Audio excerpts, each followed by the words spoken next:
आनंद उत्सव अनहद की धारा, आनंद उत्सव अनहद की धारा। साक्षी और लयता में क्या अंतर है? पहले जानते हैं साक्षी क्या है। आत्मस्मरण के साथ बहिर्जगत और अंतर जगत के प्रति जागना साक्षी है। साक्षी समग्र जागरूकता है। अंतर जगत के प्रति जाग सकते हो तो दृष्टा हो गए, बहिर्जगत के प्रति जब जागते हो तो दर्शक हो गए। लेकिन एक साथ बहिर्जगत और अंतर जगत दोनों के प्रति जागना और साथ साथ आत्मस्मरण अर्थात सब्जेक्टिव अवेयरनेस और ऑब्जेक्टिव अवेयरनेस दोनों के प्रति जागना साक्षी है। समग्र जागरूकता कह सकते हो इसको। जैसे हमारी चेतना है तो चेतना का कुछ भाग कंपित होता है जो बाहर बाहर है, जैसे समुद्र है, लहरें हैं। समुद्र का जो गहराई का हिस्सा है वो शांत रहता है और लहरें चंचल होती हैं। तो ऐसा कह सकते हो कि समुद्र का जो शांत हिस्सा है वो अकंप है और जो लहरें जहाँ हैं, जहाँ तरंगे हैं, वो कंप है। तो अकंप का ख्याल रखते हुए कंप और दृश्य के प्रति जागना साक्षी है। जैसे तुमने किसी को देखा, सुंदर पुरुष को देखा कि सुंदर नारी को देखा, तो ये तो दृश्य है, वो पुरुष और नारी दृश्य है, लेकिन उनको देख करके मन में जो भाव उठा उसको देखा कि नहीं देखा। अगर उसको भी देखा तो देखने वाला कौन है? वो तुम्हारा चैतन्य है। तो ये साक्षी हुआ कि अकंप का ख्याल रखते हुए कंप के प्रति और अकंप के प्रति, दोनों दृश्य के प्रति भी, कंप के प्रति भी और अकंप के प्रति भी अगर तुम जागते हो तो ये साक्षी है। इसलिए कह सकते हो कि समग्र जागरूकता, टोटल अवेयरनेस साक्षी है। उसी तरह सदा साक्षी होना ये स्थित प्रज्ञा है। कृष्ण इस शब्द का यह प्रयोग करते हैं, स्थित प्रज्ञा। स्थित प्रज्ञा का मतलब हुआ कि तुम साक्षी होकर के जीवन को जी रहे हो। तुम्हारी प्रज्ञा कंपती नहीं है, स्थिर होती है, स्थिर रहती है। जिसके लिए अष्टावक्र कहते हैं तात योगी वही जो सदा साक्षी है, उसको स्थित प्रज्ञा कहते हैं। अब पूछा है कि साक्षी और लयता में क्या अंतर है? तो साक्षी को हमने जाना कि आत्मस्मरण में जीना साक्षी है, समग्र जागरूकता साक्षी है, आत्मस्मरण के साथ बहिर्जगत अंतर जगत के प्रति जागना साक्षी है, अपने को अकंप जानते हुए कंप के प्रति जागना साक्षी है। अब जानते हैं कि लयता क्या है। आत्मा के 3 आयाम हैं, ज्ञाता है, ज्ञेय है और ज्ञान है। जैसे आत्मा के कई आयाम हैं, नाद है, नूर है, अमृत है, प्रेम है, इस तरह बहुत सारे आयाम हैं। और उसी आत्मा में ज्ञाता स्वरूप चैतन्य है जो सबको जानता है, जो नाद का श्रवण करता है, जो नूर का दर्शन करता है, जो अमृत को जानता है, जो प्रेम को जानता है, जो आनंद को जानता है। तो ये जानने वाला तत्व जो चैतन्य है उसको कह सकते हो ये ज्ञाता है। और किसको जान रहा है? जो आत्मा के दूसरे आयाम हैं, जैसे कि मैंने बताया नाद है, नूर है, अमृत है, प्रेम है, आनंद है, गंध है, स्वाद है, उमंग है। तो ये सब ज्ञेय तत्व है जो आत्मा के द्वारा जाना जा सकता। जैसे कान हम नाद नहीं सुन सकते, आँखें हमारी नूर को नहीं देख सकती, जो आत्मा में नूर है, आलोक है, लेकिन चैतन्य हमारा जान सकता है, चैतन्य नाद को सुन सकता है, चैतन्य नूर को देख सकता है। तो वो ज्ञेय हो गया। अब तीसरा तत्व ज्ञान है, जहाँ ज्ञाता और ज्ञेय का मिलन हो जाता है, वहाँ पर उस स्थिति का नाम ज्ञान है। जैसे ज्ञाता है और ज्ञेय है तो एक द्वैत है, लेकिन एक स्थिति आती है कि ज्ञाता और ज्ञेय दोनों इतना मिल जाते हैं, हिलमिल जाते हैं कि उसको कहते हैं ज्ञान। चैतन्य ज्ञाता है, नाद, नूर, आनंद, प्रेम आदि ज्ञेय है। ज्ञाता और ज्ञेय का जो मिलन है वो ज्ञान है। यह ज्ञान ही लयता है कि जहाँ दो मिल गए आपस में, एक ही बचा, उसको लयता कहते हैं। उसी तरह से आत्मदर्शन के 3 आयाम हैं। क्या क्या है? दृष्टा है, फिर दृश्य है और दर्शन है। जैसे दृश्य क्या है? हमारा भाव है, हमारा विचार है, तो ये दृश्य है। और फिर क्या हुआ कि दृष्टा कौन है? दृष्टा हमारी आत्मा है, या ऐसा कर सकते हो कि चैतन्य दृष्टा है और प्रकृति दृश्य है। हमारा जो चैतन्य है वो दृष्टा है, क्योंकि उसी में बोध की क्षमता है, वो सब जानता है। तो चैतन्य दृष्टा है क्योंकि वो भाव को भी देख रहा है, वो विचार को भी देख रहा है, और बाहर के जगत को भी देख रहा है, बाहर के संसार को भी देख रहा है, प्रकृति को भी देख रहा है। तो लेकिन जब दृष्टा और दृश्य का मिलन हो जाए तो उसको दर्शन कहते हैं। अर्थात दृष्टा अब दृश्य से अलग नहीं रहा, दृष्टा और दृश्य का आपस में मिलन हो गया। जो बचा या जो घटना घट रही है उसका नाम दर्शन है। ये दर्शन ही लयता है। जैसे एक साधारण उदाहरण देकर के मैं बताना चाहूँ, जब दीपक की लौ है। पुराने ज़माने में लोग दीपक की लौ पर ध्यान करते थे, आजकल भी करते हैं लोग, या मोमबत्ती जला करके करते हैं। तो अब उस लौ को एक देखने वाला है, दर्शक कह लो या दृष्टा कह लो, और फिर क्या है, वो दीपक की लौ है, उसको वो देख रहा है। तो 2 अलग अलग हैं आयाम उसमें। लेकिन देखते देखते ध्यान के जो करना चाहते हैं, यद्यपि वो ध्यान नहीं है, वो त्राटक की एक अवस्था है, लेकिन फिर भी थोड़ी देर में मान लेते हैं कि वो ध्यान कर रहे हैं, और उस लौ के साथ इतने मगन हो गए कि अब 2 बचा ही नहीं है। वो लौ के साथ बिल्कुल लौ में लीन हो गए, दीपक की लौ में बिल्कुल लीन हो गए। तो ये जो स्थिति है ये लयता है। जैसे चाँद है, कुछ लोग चाँद पर ध्यान करते थे, तो चाँद को लगातार देख रहे हैं, और बिल्कुल ही न चाँद बचा न चाँद को देखने वाला बचा, बस दर्शन ही हो रहा है। दर्शन अभिकृत हो रहा है, करने वाला कोई नहीं है, बल्कि वो एक प्रक्रिया है, वो दर्शन हो रहा है। उसी तरह आकाश को देखते देखते, नीले आकाश को देखते देखते बिल्कुल देखने वाला नहीं बचा, उस नीले आकाश के साथ एकाकार हो गया, तो उस स्थिति का नाम दर्शन है। ऐसा कह सकते हो कि दृश्य के साथ एकाकार हो जाना, ये दर्शन की स्थिति है। अब इस दृष्टि से देखो तो सही लयता समाधि में घटती है। समाधि की जो अवस्था आती है उसमें बोध मात्र बच जाता है। समाधि करने वाला वो भी विलीन हो गया, वो भी खो गया। जो मन जो जा रहा है समाधि में, वो मन का अस्तित्व नहीं रहता, या चेतना जो समाधि में जा रही है वो चेतना अब वो बचती नहीं है। वो क्या बच जाता है? केवल एक होश बच जाता है। जैसे 4 अवस्थाएं हैं, जागरण है, तो जागरण में होश भी है, विचार भी है, समय का ज्ञान भी है। उसी तरह से सुषुप्ति अवस्था है, वहाँ न विचार है न समय का ज्ञान है। इसमें जो जागरण की स्थिति है, होश भी है, विचार भी है और समय का ज्ञान भी है।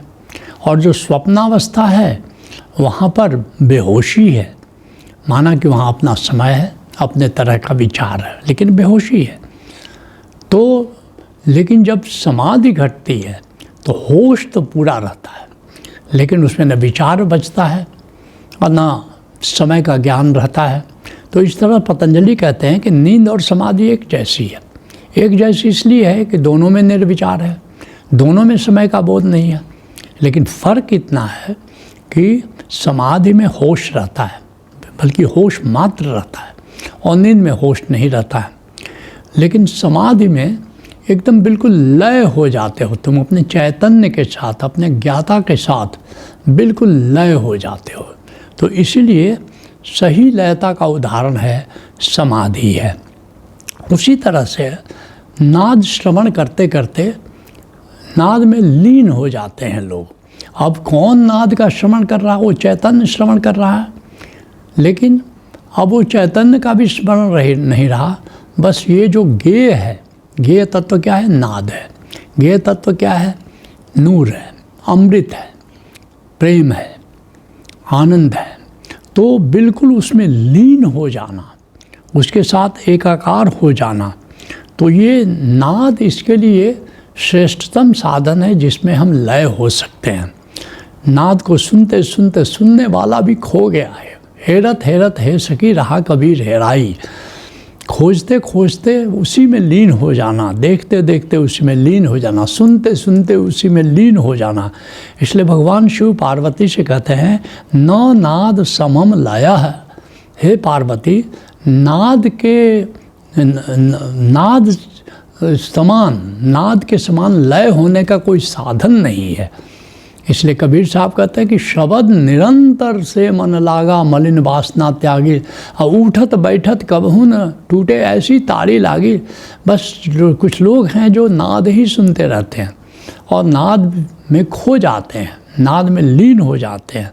तो इसलिए भगवान शिव ठीक कहते हैं कि नाद के समान लय का कोई साधन नहीं है।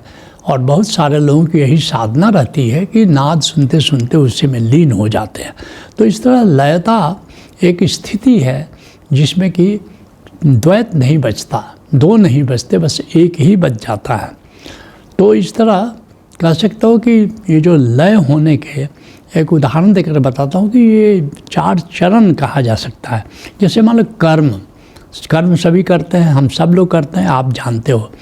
लेकिन कर्म में लय होने के कुछ चरण हैं, जैसे 4 चरण हैं जिससे तुम कर्म में लय हो सकते हो। और अच्छे अच्छे कर्मयोगी जो हैं वो उनको पता भी नहीं चलता कि कब कर्म में वो लीन हो गए। जैसे पहला चरण क्या है कि कर्म करते समय तुमने शरीर को सम्मिलित किया उसमें। जैसे कोई पत्थर तोड़ रहा है, तो पत्थर तोड़ रहा है तो अपने हाथों को उसमें लगाया हुआ है और हाथों से काम कर रहा है, तो उसका हाथ कर्म करने में प्रयोग हो रहा है। कर्म करने में उसका हाथ केवल सम्मिलित है। हैंड, जिसको कहते हैं hand, head and heart, 3H की बात हो रही है। तो हैंड, उसका हाथ उसमें काम कर रहा है कर्म करने में। इससे और आगे की स्थिति क्या है? कर्म में उसका अब मन लग रहा है, अब दिमाग भी लग रहा है। केवल हाथ ही काम नहीं कर रहा, उसका दिमाग भी लग रहा है, उसकी बुद्धि भी लग रही है, उसका मन भी लग रहा है। तो उसका बुद्धि उसमें सम्मिलित हो गई उस कर्म को करने में। तो ये अगला चरण हुआ, अर्थात कि अब कर्म में लिप्तता थोड़ी और आगे बढ़ी, कर्म में उसका इन्वॉल्वमेंट, उसकी संलिप्तता और भी आगे बढ़ी।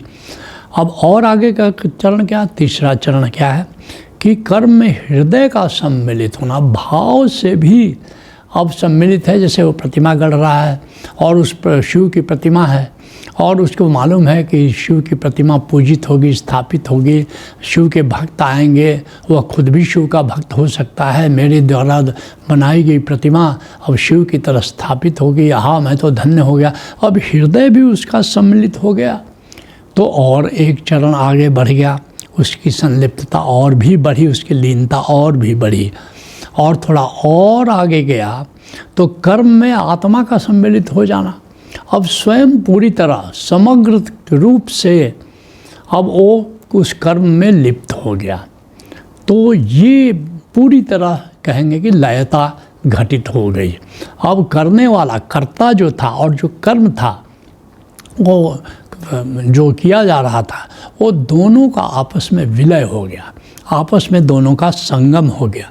एक उदाहरण, तो इसको कहते हैं लयता, पूरी तरह लयता घट गई।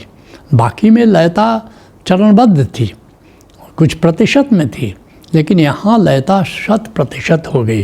जैसे मैं एक उदाहरण दूँ, मार्क्स लंदन लाइब्रेरी में बैठ करके साम्यवाद पर रिसर्च करता था, दास कैपिटल लिख रहा था और रिसर्च करता था। और एक बार शनिवार को वो इतना मगन होकर के बैठा था कि कब लाइब्रेरी बंद हुआ उसको पता ही नहीं चला। फिर संडे को बंद रहा और फिर सोमवार को लोग आए, लाइब्रेरियन आए, उनके लोग आए, उन्होंने दरवाज़ा खोला तो देखा ये तो पढ़ रहा था, ये लीन था। तो उसने पूछा कि महोदय आप ये गए नहीं यहाँ, ये तो उसने कहा क्या हुआ, लाइब्रेरी बंद होने का टाइम आ गया क्या? बोला कि लाइब्रेरी तो बंद भी हो गया, फिर संडे को छुट्टी भी थी और आज सोमवार को खुल रहा है, लेकिन मार्क्स इतना लीन हो गया अपने कर्म में कि उसको पता ही नहीं चला कि कब शनिवार को लाइब्रेरी बंद हुई, कब संडे बीत गया, कब मंडे आ गया, उसको समय का बिल्कुल पता नहीं चला। वो इतना मनन में, इतना कर्म करने में वो लीन हो गया था। ठीक इसी तरह एक दूसरा उदाहरण मैं देना चाहूँगा लयता का, कि रामनगर के जो महाराजा था उनके पेट का ऑपरेशन होना था। और डॉक्टरों ने कहा एनेस्थीसिया देते हैं, आपको बेहोश कर देते हैं। बोला ज़रूरत नहीं, हमको गीता दे दो, मैं गीता पढ़ूँगा, उस मनन करूँगा और मुझे पता नहीं चलेगा, तुम अपना कर लो। लोगों ने पहले तो आश्चर्यचकित हुए, फिर भी उन्होंने कोशिश की और ऐसा ही हुआ, गीता दे दिया। गीता पर जब वो मगन हो गए तो डॉक्टर्स ने पेट का ऑपरेशन कर दिया, ऑपरेशन करके सील दिया और फिर उनको कहा कि ये ऑपरेशन पूरा हो गया। तो इतने वो लीन हो गए गीता में कि उनको पता ही नहीं चला। एक तीसरा उदाहरण दूंगा कि मैं नेत्रहाट स्कूल में पढ़ता था और वहाँ पर नेत्रहाट स्कूल के तीसरे वर्ष, वहाँ 6 वर्ष मेरा रहना हुआ। तीसरे वर्ष एक हिंदी का प्रश्न पत्र था। हिंदी के 2 पेपर होते थे और एक पेपर फर्स्ट पेपर कहलाता था, दूसरा सेकंड पेपर कहलाता था। सेकंड पेपर में एक प्रश्न आया, क्योंकि 5 प्रश्न के जवाब देने होते थे और 20-20 अंक होता था। तो एक प्रश्न आया, कर्ण का चरित्र चित्रण करें। और मैं चूँकि रश्मि रथी पूरी तरह मुझे याद थी, दिनकर की रश्मि रथी। और फिर क्या हुआ, 3 घंटे का पेपर होता था। पहला घंटा बजा, मुझे सुनाई नहीं दिया। दूसरा घंटा बजा, मुझे सुनाई नहीं दिया। तीसरा घंटा बजा, मुझे सुनाई नहीं दिया। अंत में वो पेपर लेने शिक्षक आ गए कि मैंने कहा क्या हुआ, अभी तो पहला घंटा भी नहीं बजा। लोगों ने कहा नहीं, वो तो 3 घंटे बीत गए, आपको पता नहीं चला। उनके मुझे तो पता नहीं चला। अब उस पेपर में मुझे नेचुरली 20 अंक का था, तो मुझे 20 अंक ही आता। तो फर्स्ट पेपर हिंदी का जो था उसमें मेरा हाईएस्ट मार्क्स आया था, 69 अंक 100 में आए थे। और दूसरे पेपर में तो मैं फेल हो गया। और उस समय नियम था कि दोनों पेपर में पास करने होते थे, लेकिन एक पेपर में मेरा हाईएस्ट, दूसरे पेपर में फेल। वहाँ के मैनेजमेंट को भी लगा कि इस बच्चे को फेल कर देना ये अनुचित होगा। तो फिर उनकी मीटिंग हुई और मीटिंग के बाद प्राचार्य बड़े अच्छे थे, संवेदनशील थे। उन्होंने उस नियम को बदल दिया कि नहीं, दोनों पेपर मिल करके पास फेल माना जाएगा। और इस तरह मैं पास तो हो गया, लेकिन वो घटना मुझे भूलती नहीं कि कैसे ऐसा हो सकता है। ये लीनता की अवस्था थी। कर्ण के चरित्र चित्रण लिखने में मैं इतना लीन हो गया कि मुझे पता ही नहीं चला कब घंटा बजा और कब सब विद्यार्थी चले गए और मैं बैठा लिखता रहा। तो ये लीनता की अवस्था है। पूछा है कि साक्षी और लयता में अंतर क्या है? तो साक्षी में ज्ञाता और ज्ञेय या दृश्य में फासला होता है, जबकि लयता में फासला मिट जाता है। लयता में जैसा मैंने होता है कि बिल्कुल ही एक ही बचता है, इसलिए साक्षी में द्वैत रहता है, लेकिन लयता में द्वैत नहीं बचता, बस एक ही बच जाता है। क्योंकि ज्ञाता और ज्ञेय, दर्शक और दृश्य, ये दोनों एक हो जाते हैं, लय हो जाता है, एक लीनता घट जाती है। इस तरह इस स्थिति का नाम लयता है। तो ये साक्षी और लयता में अंतर है। आनंद उत्सव अनहद की धारा, आनंद